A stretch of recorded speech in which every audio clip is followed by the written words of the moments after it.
भारत की खोज पाठ्य पुस्तक का आज पाठ है नई समस्याएं। और इस नई समस्याएं पाठ का अगला शीर्षक है बाबर और अकबर, भारतीकरण की प्रक्रिया। तीसरा शीर्षक पाठ का सार इस प्रकार है।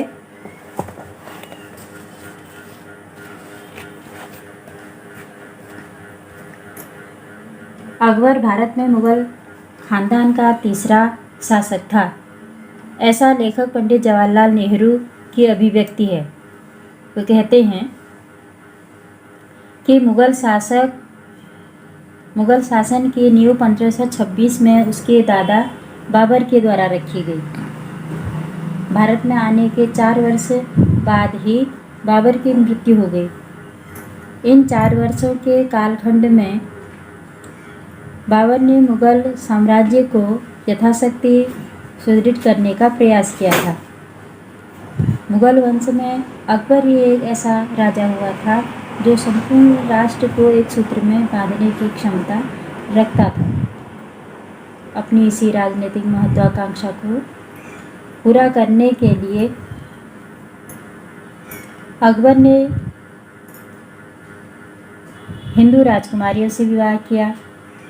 उसने अपने पुत्र जहांगीर का एक विवाह, क्योंकि वो लोग अनेक विवाह किया करते थे, तो जहांगीर का एक विवाह हिंदू कन्या से भी कराया। उसने अपने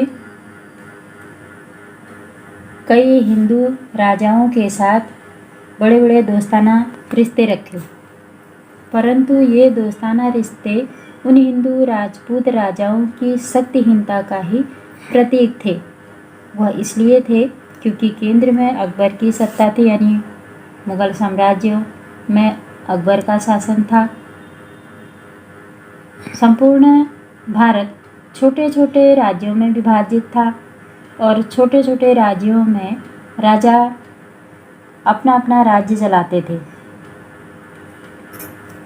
अगर उन राजाओं में किसी एक राजा के अधीन अपने आप को एकत्रीकरण करने की क्षमता होती तो मुगल साम्राज्य की नींव ही नहीं पड़ती और यह हमारा भारत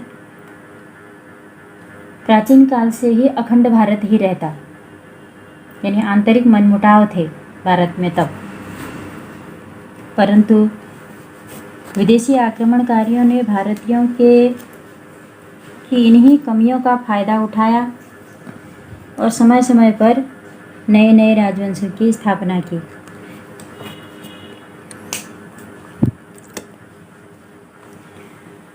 ऐसे में भारतीय राजाओं को अकबर के साथ मजबूरन मित्रता का व्यवहार करना पड़ा। अगर वे अकबर के साथ मित्रता के व्यवहार का प्रदर्शन नहीं करते तो अकबर उन पर आक्रमण कर देता और उनको अपने अधीन बना लेता। उनकी स्वतंत्रता का पूर्ण रूप से हनन हो जाता। अकबर ने अपने शासनकाल में भारतीयकरण की प्रक्रिया आरंभ कर दी थी।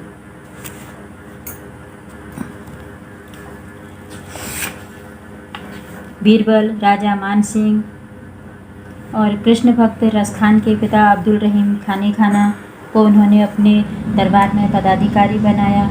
सभी धर्मों की बात को समावेश करके एक नया धर्म, जिसका नाम उन्होंने दीन-ए-इलाही धर्म रखा, वह धर्म चलाया।